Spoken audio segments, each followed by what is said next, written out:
नमस्कार, मेरा नाम है Amit. Welcome to this channel.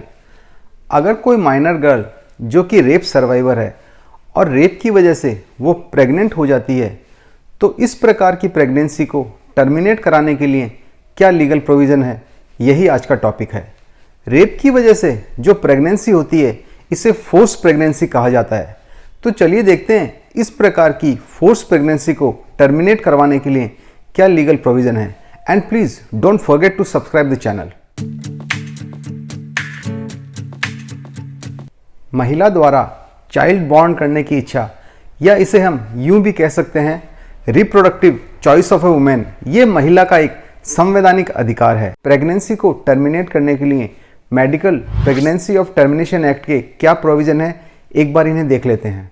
इस एक्ट के अकॉर्डिंग अगर प्रेगनेंसी 12 वीक तक की है और मेडिकल प्रैक्टिशनर की ओपिनियन के अनुसार प्रेगनेंसी को आगे कंटिन्यू करने से प्रेग्नेंट वुमेन की लाइफ को रिस्क हो सकता है या उसे सीरियस मेंटल या फिजिकल इंजरी हो सकती है, तो मेडिकल एक्सपर्ट की या मेडिकल प्रैक्टिशनर की इस ओपिनियन के आधार पर प्रेगनेंसी को टर्मिनेट किया जा सकता है। अगर मेडिकल प्रैक्टिशनर की ये ओपिनियन है कि प्रेगनेंसी को कंटिन्यू करने से चाइल्ड की लाइफ को रिस्क हो सकता है या बच्चा ऐसा हो सकता है जो सीरियसली हैंडीकैप्ड हो या फिजिकली या मेंटली उसमें सीरियस अबनॉर्मलिटीज़ हो सकती हैं, तो इस तरह की प्रेगनेंसी को भी मेडिकल प्रैक्टिशनर की ओपिनियन के आधार पर टर्मिनेट किया जा सकता है। इस एक्ट में ये प्रोविज़न भी है कि अगर रेप की वजह से कोई वुमेन प्रेग्नेंट हुई है तो इसके बारे में ये माना जाएगा कि इस तरह से उसे ग्रेव मेंटल इंजरी हुई है, उसकी मेंटल हेल्थ को सीरियस इंजरी कॉज हुई है। इसी प्रोविज़न के आधार पर रेप सर्वाइवर प्रेगनेंसी को टर्मिनेट करवा सकती है। अगर प्रेगनेंसी 12 वीक तक की है तो एक मेडिकल प्रैक्टिशनर की ओपिनियन रिक्वायर्ड होती है, लेकिन अगर प्रेगनेंसी 12 वीक से ज़्यादा है और 20 वीक्स तक की है तो ऐसी सिचुएशन में 2 मेडिकल प्रैक्टिशनर्स की ओपिनियन रिक्वायर्ड होती है। रेप सर्वाइवर जो कि माइनर है और उस रेप की वजह से प्रेग्नेंट हुई है, तो उसकी प्रेगनेंसी को टर्मिनेट करवाने के लिए भी उस माइनर के गार्जियन की कंसेंट रिक्वायर्ड होती है। माइनर रेप सर्वाइवर जो कि रेप के कारण प्रेग्नेंट हो गई है, अगर वो उस प्रेगनेंसी को टर्मिनेट करवाना चाहती है तो इसके लिए सबसे फास्टेस्ट तरीका है हाई कोर्ट में रिट पिटीशन फाइल करके उस प्रेगनेंसी को टर्मिनेट कराने के लिए ऑर्डर ले लेना। इसके अलावा medical termination of pregnancy act के प्रोविज़न को फॉलो करके भी इस प्रकार की प्रेगनेंसी को टर्मिनेट करवाया जा सकता है।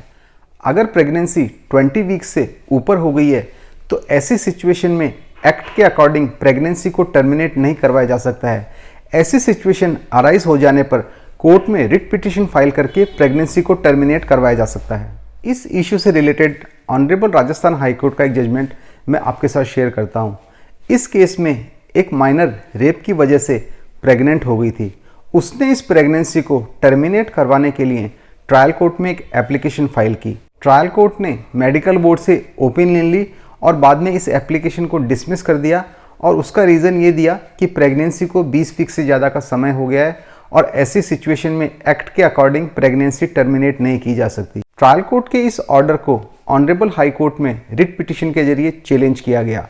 ऑनरेबल हाई कोर्ट की सिंगल बेंच ने ये ऑब्जर्व किया कि जो बच्चा पेट में है उसका भी जीने का अधिकार है, जो उसका एक संवैधानिक अधिकार है। इसके साथ ये भी ऑब्जर्व किया कि जो रेप सर्वाइवर है उसकी बॉडी की भी एक इंटीग्रिटी है, वो भी उसका एक संवैधानिक अधिकार है।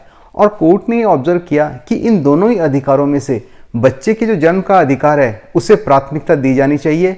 इसीलिए इस तरह से प्रेगनेंसी टर्मिनेशन की परमिशन दिया जाना उचित नहीं है। स्टेट गवर्नमेंट ने सिंगल बेंच के इस ऑर्डर को डिवीजन बेंच में चैलेंज किया और डिवीजन बेंच ने ये डिसाइड किया कि प्रेगनेंसी टर्मिनेट कराने का अधिकार रेप सर्वाइवर को होता है। ये उसकी पूरी तरह इच्छा होती है कि वो उस प्रेगनेंसी को टर्मिनेट कराए या रखे।